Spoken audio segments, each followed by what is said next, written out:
আসসালামু আলাইকুম ওরহমতুল্লাহি ওয়া বারাকাতুহু। সম্মানিত শিক্ষার্থী বন্ধুরা, আমরা এখন আলোচনা করব মাদ্দে আরজি নিয়ে। মাদ্দে আরজি শিখতে হলে অবশ্যই আপনাকে মাদ্দে আরজির সংজ্ঞাটা ভালো মতো মুখস্থ করতে হবে। মাদ্দে আরজির সংজ্ঞা: মাদের হরফের বামের হরফে ওয়াকফ করিলে অর্থাৎ থামিলে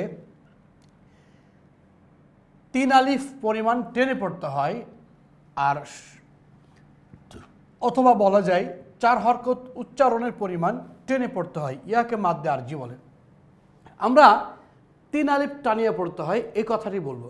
তাহলে মাদের হরফের পরের হরফে ওয়াকফ করিলে, দেখতেছেন যেটা ঘেরা আছে সেটা হচ্ছে ওয়াকফ, এটার স্থান হচ্ছে ওয়াকফ, এটার নাম হচ্ছে ওয়াকফ। তাহলে মাদের হরফের পরে হরফে ওয়াকফ করিলে মাদ্দে আরজি 3 আলিফ টেনে পড়তে হয়। আমরা পড়ি তাহলে ওয়ান নাস।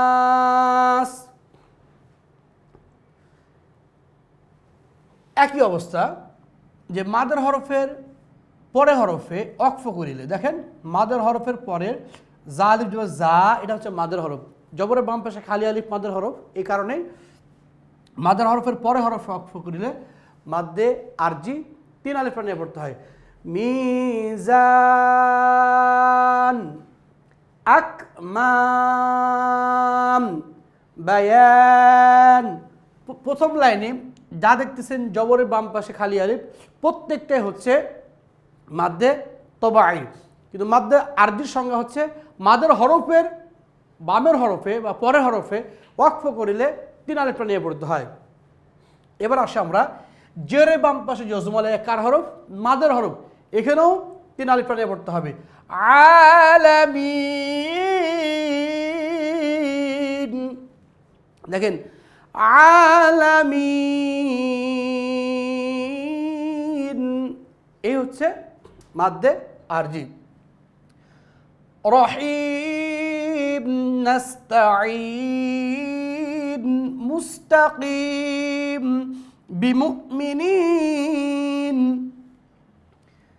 পেশের বাম পাশে জজমালা ওয়াও মাদের হরফ, মাদের হরফের পরে হরফে ওয়াকফ করিলে 3 আলিফ টানিয়ে পড়তে হয়। তা'লামুন, তুফলিহুন, ইয়াফকাহুন, মুস্তাকবিরুন, মারসুস। মনে আছে আপনাদের খাড়া যাবার উল্টা পেশ মাদ হয়, এটাও মাদ তবাই। তো মাদের হরফের পরে হরফে ওয়াকফ হয়েছে, এই জন্য টান দিতে হবে। কতটুকু টান দিতে হবে? 3 আলিফ পরিমাণ টান। তুকাযযিবান বিসুলতান আর রহমান আল্লামাল কুরআন লা ইয়াস্তাউন।